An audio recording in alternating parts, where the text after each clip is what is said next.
आज इस कठारा की ऐतिहासिक धरती पर इस चुनावी चौपाल में सुबह से जिनके नेतृत्व में हम लोग चल रहे हैं, समाजवादी पार्टी के सम्मानित अध्यक्ष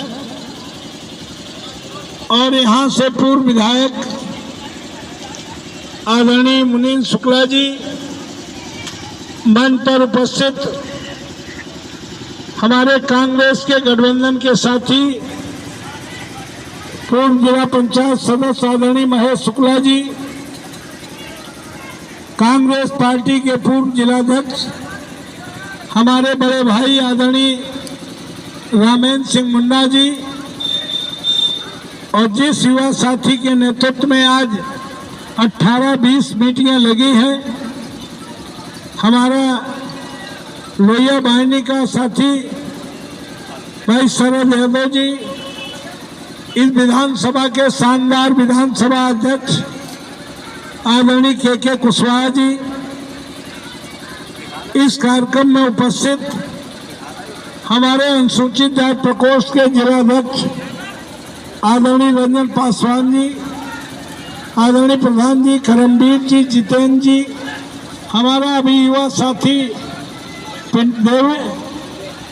देवेंद्र दिवाकर जी, शिवेंद्र दिवाकर जी, यहाँ पर उपस्थित हमारे सभी सम्मानित मन प्यारे वाल्मीकि जी, विजयपाल जी, सभी साथियों, मैं सबसे पहले आज इस कार्यक्रम के आयोजक साथी को, युवा साथी को, जिन्होंने कार्यक्रम का आयोजन किया है, उनके लिए मंच की ओर से ढेर सारी बधाई देता हूँ। और आज रामनवमी भी है, कठारा की धरती में रामनवमी की हम ढेर सारी बधाई देते हैं। और अभी 14 अप्रैल को यहाँ बाबा साहब की जयंती के लिए वो तथा कथित 3 तरह के नेता होते हैं, एक असली होते हैं और एक फसली होते हैं। फसली नेता ने असली कार्यकर्ताओं के बीच में आकर बाबा साहब की जयंती में व्यवधान डालने का काम किया है, उसके लिए मंच से हम उसकी भर्त्सना करते हैं। साथियों, बाबा साहब की जयंती तो आजकल बीजेपी भी मना रही है, गांधी जयंती भी बीजेपी मना रही है। ये लोग राम को मानने वाले हैं, राम की मानने वाले नहीं हैं। ये गांधी को मानने वाले हैं, गांधी की मानने वाले नहीं हैं। ये बाबा साहब को मानने वाले हैं, बाबा साहब की मानने वाले। ये भारतीय जनता पार्टी वाले जो सेकुलर का मुखौटा लगा करके आपके बीच में घूम रहे हैं, ये उनको मानते हैं, ये उनको मानना और उनकी मानना को और की का अंतर नहीं है, ये जमीन और आसमान का अंतर है। जैसे हम अपने पिता को तो मानते हैं, लेकिन पिता की एक नहीं मानते। राम को मानना दूसरी बात है, राम की मानने का मतलब मर्यादा का पालन, राम की मानने का मतलब पिता की आज्ञा का पालन।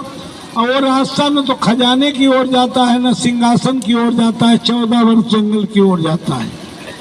तो ये जंगल की ओर जाने वाले नहीं है, ये राम को मान के सत्ता की ओर जाने वाले लोग हैं। ये गांधी को मानते हैं और गांधी के हत्यारों को भी मानते हैं। जिसने गांधी की हत्या की उसकी मूर्ति लगाएंगे और गांधी जयंती में गांधी पर भी माला चढ़ाएंगे। तो गांधी को मानते हैं कि गांधी की मानते हैं? अगर गांधी की माने तो उन हत्यारों की जगह सड़क पर नहीं, उनकी जगह जेल में होनी चाहिए। ये सरदार पटेल को मानते हैं, लेकिन सरदार पटेल की नहीं मानते। सरदार पटेल की दुनिया में सबसे ऊंची मूर्ति लगा दी। लेकिन अगर सरदार पटेल की मानते तो सरदार पटेल जब होम मिनिस्टर थे तो 70,000 आरएसएस के कार्यकर्ताओं को जेल में डालने का काम किया। अगर वास्तव में मोदी जी सरदार पटेल के नक्शे कदम पे चलना चाहते हैं, उनको श्रद्धांजलि देना चाहते हैं, तो पूरे देश के आरएसएस के लोगों को जेल में डालना चाहिए। तब तो भाई सरदार पटेल को भी मानते हैं, सरदार पटेल की भी मानते हैं। ये बाबा साहब को, अम्बेडकर को इसीलिए मानते हैं कि दलित समाज में हम खिचड़ी भोज खाएं, इनके भीतर पैठ बनाएं, इनको तोड़ने का काम करें, जो इनमें संगठन है उसको तोड़ने का काम करें। इसके लिए नकली नेता, नकली असली नेता, नकली नेता, फसली नेता, तो फसली नेता जो है इनसे आपको सावधान रहने की जरूरत है। बाबा साहब को मानना, बाबा साहब की मानना जमीन और आसमान का अंतर है। बाबा साहब ने कहा था क्या मेरे समाज के लोगों, ये कारवां मैं बड़ी मुश्किल से यहाँ तक ला पाया हूँ, इसको आगे न बढ़ाना कोई बात नहीं, इसको पीछे ढकेलने का काम ना करना। आज 75 साल में जितने अमेंडमेंट, जितनी छेड़छाड़ संविधान से 60-65 वर्ष में नहीं हुई है, उससे ज्यादा छेड़छाड़ इन 10 वर्षों में हुई है। संविधान पहले तो इन्होंने, आदरणीय मोदी जी ने सबसे पहले अगर कोई हमला किया है तो क्वालिटी एजुकेशन पे हमला करना शुरू किया। क्वालिटी एजुकेशन कहाँ है? क्रिश्चियन मिशनरी स्कूलों में, क्रिश्चियन मिशनरी स्कूलों में चर्चों में पत्थर फेंकवाना शुरू किया, पादरियों को पकड़ के थाने में बंद कराना शुरू किया और कहा ये धर्म परिवर्तन करने का काम करते हैं। तो आपको पता हो कि पूरी दुनिया में क्रिश्चियनिटी नंबर 1 पर है, आबादी उनकी नंबर 1 पर है, हिंदू तो केवल भारत में है। तो पूरी दुनिया के क्रिश्चियन शासकों ने कहा, आदरणीय मोदी जी, अगर भारत के चर्चों में, भारत के स्कूलों में अगर ईंटें पत्थर बंद न हुए तो तुम्हारा विदेश आना जरूर बंद हो जाएगा। तब ईंटें पत्थर बंद हुए। मुसलमानों पे हमला हो रहा है, आप सब देख रहे हो। जब क्रिश्चियन पे हमला होता है तो बाकी चुप, मुसलमानों पे बुलडोजर चल रहा है तो बाकी चुप। फिर सुप्रीम कोर्ट के जरिए SC/ST एक्ट डिलीट करने की कोशिश की। सुप्रीम कोर्ट के आदेश के खिलाफ उन्हें पता था कि कोई भी दल का नेता कंटेम्प्ट के डर से कोई टिप्पणी नहीं करेगा। वही हुआ भी कि कोई भी, चाहे बहन जी हो चाहे कोई दूसरा नेता हो, सुप्रीम कोर्ट के आदेश के खिलाफ कोई टिप्पणी तो नहीं की। लेकिन मैं बधाई देना चाहता हूं बाबा साहब अम्बेडकर के मानने वाले लोगों को, प्राइवेट वो समितियों को, वो बिना कंटेम्प्ट के डर से सड़कों पर उतरे। उन्होंने सुप्रीम कोर्ट की प्रतियां जलाई, ट्रेनें जलाई, बसें जलाई, 127 लोग मारे गए। तब आदरणीय मोदी जी को लगा कि दलितों में तो बड़ा करंट है। तब उन्होंने SC/ST एक्ट फिर पार्लियामेंट से रिवोक करने का काम किया। फिर उसके बाद अभी हाल ही में अभी निकाय चुनाव हुए हैं तो हाई कोर्ट के जरिए 27% आरक्षण खत्म कर दिया।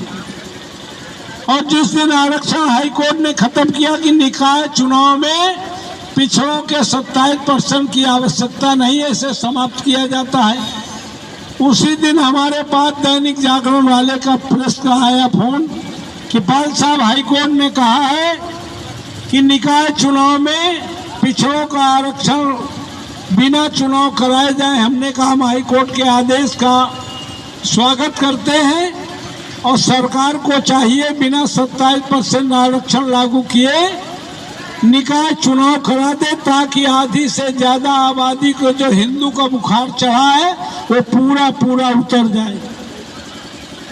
बीजेपी वालों को लगा ये तो उल्टा पड़ जाएगा, 24 के चुनाव में विपक्ष को यही मुद्दा मिल जाएगा कि समूचे पिछड़े एक हो, ये हमारा आरक्षण खत्म कर रहे हैं। अभी इसी पार्लियामेंट में ये बात मैं इसलिए बता रहा हूं कि बारी बारी से सब पर हमला है।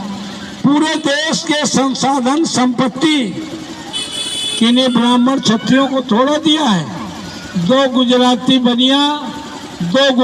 बनियों को एयरपोर्ट और एयर इंडिया भेज दिया, रेलवे प्लेटफॉर्म भेज दिया, BSNL पेट्रोलियम भेज दिया, ऑर्डिनेंस फैक्ट्री NTC मिलें भेज दी, डिफेंस कॉरिडोर भेज दिया। अगर पंजाब और पश्चिम उत्तर प्रदेश के किसान 1.5 साल तो संघर्ष ना करते तो बीघा दो बीघा जो खेत हैं दलितों पिछड़ों के, ये सब अडानी अंबानी के हो जाते। यही तो गुजरात मॉडल है। ये बात मैं इसलिए कह रहा हूँ कि बारी बारी से सब पे हमला हो रहा है।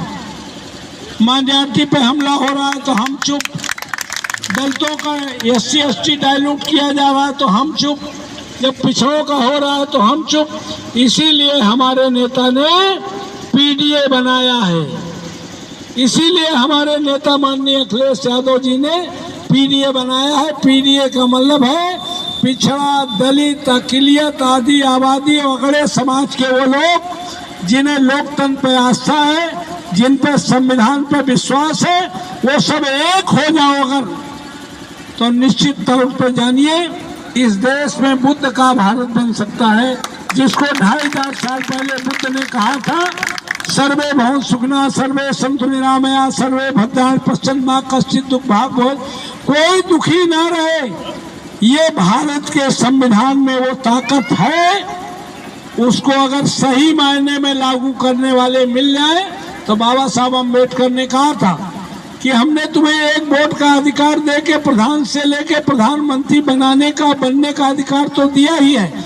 आज के बाद भारत में पैदा होने वाला प्रत्येक व्यक्ति भारत की धन और धरती का बराबर का हिस्सेदार बना दिया। इतना बड़ा अधिकार धरती पे किसी युग में मिलने का काम, वो संविधान खतरे में है। 3 दिन के संसद सत्र में आदरणीय मोदी जी ने संग्रह की स्थापना करके वो संकेत दे दिए हैं। बाबा साहब अम्बेडकर के संविधान की प्रस्तावना के धर्मनिरपेक्ष और समाजवाद शब्द जो हटा दिए गए हैं। संविधान तो बदल गया है, केवल और केवल 24 में उनको मोहर लगाने की जरूरत है। कभी वो कहते घूम रहे हैं 400 पार, तो बाबा साहब का संविधान खत्म, मोदी संविधान। तो मैं ये कहना चाहता हूँ इस 10 साल की सरकार में कोई जाति के नाम पर कोई MP MLA भले बन गया हो, मंत्री भले बन गया हो, लेकिन उस दल में किसी भी मंत्री की हैसियत औकात नहीं है। यहाँ तक कि राजनाथ सिंह जैसे नेता की भी हैसियत नहीं है कि वो जब 4 राज्यों का चुनाव जीतते हैं, बीजेपी जीतती है और माला जब पहनाया जाता है, राजनाथ सिंह गर्दन अंदर डालते हैं माला में और अमित शाह आंखें दिखा देता है तो गर्दन पीछे करने का काम कर देते हैं। आपके मुख्यमंत्री जो बुलडोजर चलाते हैं वो भी अभी पीलीभीत की सभा में देख लीजिए, वो बगल में बैठने की कोशिश करते हैं तो उनका हाथ पकड़ के ऐसे घुमा के उधर कर दिया जाता है। ये हैसियत यहाँ पर मुख्यमंत्रियों की है। अगर हैसियत सिर्फ है बीजेपी में तो केवल अमित शाह और मोदी जी की है, बाकी तो सब वहाँ पानी भरने वाले लगे हैं। मैंने एक बार का किस्सा बता दूं, मेरे पास 3-4 मंत्री बैठे थे। उस समय हमारे स्वामी प्रसाद मौर्य भी मंत्री थे, दारा सिंह चौहान भी मंत्री थे, SP सिंह बघेल भी मंत्री थे, एक रमाशंकर राजभर था, 5-7 लोग बैठे थे, RK सिंह पटेल भी थे। तो ये हमसे कहने लगे पार्लियामेंट में, सेंटर हॉल में कि पाल साहब आइए, अब कोरम पूरा हो गया। तो हमने कहा भैया सत्ता पक्ष वालों का कोरम पैदल वाले से कैसे पूरा हो जाएगा। वो इसलिए कह रहे थे कि सारे बहुजन समाज पार्टी से निकले हुए लोग हैं, आज पाल साहब भी आ गए, आप बैठिए। तो हमने कहा एक बात बताओ कि आप लोग मजा तो आ ही रहा हो, सत्ता की मलाई खा रहा हो। तो वो बोले कि वो बात नहीं है जो तुम सबका स्वाभिमान सम्मान सुरक्षित नहीं है, तो कुछ नहीं बोले। तो उनसे हमने एक सवाल किया कि ये भाजपा रूपी सत्ता की डोली में तुम दूल्हा हो कि कहार हो, ये बता दो हमें। ये सत्ता रूपी डोली में, भाजपा की सत्ता रूपी डोली में तुम बैठे हो, तुम दूल्हा हो कि कहार हो? तो चारों पांचों मंत्री एमपी सब चुप हो गए, कहना भी यही समझ लो कहार हैं। तो ये ढोने वाले लोग हैं, वहां किसी की हैसियत औकात नहीं है। इसलिए हम आपसे कहना चाहते हैं, इन 10 सालों में पूरा देश गुलामी की ओर जा रहा है, आर्थिक भुखमरी की ओर जा रहा है। सारे संसाधन आरएसएस के बताए हुए रास्ते पे, अगर गूगल सर्च करने वाले लड़के होंगे तो गूगल सर्च कर लें कि आरएसएस के सेकंड गुरु गोलवलकर ने 1947 में कहा, जो आज़ादी दलितों को, पिछड़ों को, अक़लियत को, सर्वहारा वर्ग के लोगों को बराबर का अधिकार देती हो, ऐसी आज़ादी से गुलामी बेहतर। यानी जो मौजूदा देश प्रेमी लोग बैठे हैं, राष्ट्रभक्त अपने को बताते हैं, इनका आज़ादी में कोई योगदान नहीं है। और उसी के नीचे लिखा मिल जाएगा तुम्हें कि अगर कभी इस देश में सत्ता में आने का मौका मिले तो पूरे देश के संसाधन संपत्ति 2 करीबी मित्रों को दे दो, पूरे देश को भिखारी बना दो। ये गूगल सर्च करके देख लो, उसी तर्ज पर ये देश चल रहा है। तो इस 10 साल की सरकार में न किसी मंत्री एमएलए का सम्मान हुआ, न भागीदारी मिली, केवल और केवल वो वहां पर भर्ती का काम कर रहे हैं। इसलिए पूरा देश बिक चुका है, सारे संसाधन खत्म हो गए हैं। अब बचा है तो केवल आपको 24 के चुनाव में बटन दबाने का मौका मिल रहा है।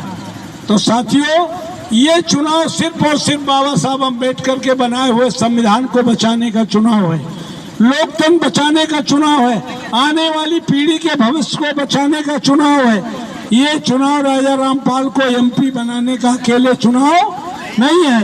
ये चुनाव डरने का चुनाव नहीं है, ये चुनाव डट कर मुकाबला करने का चुनाव है।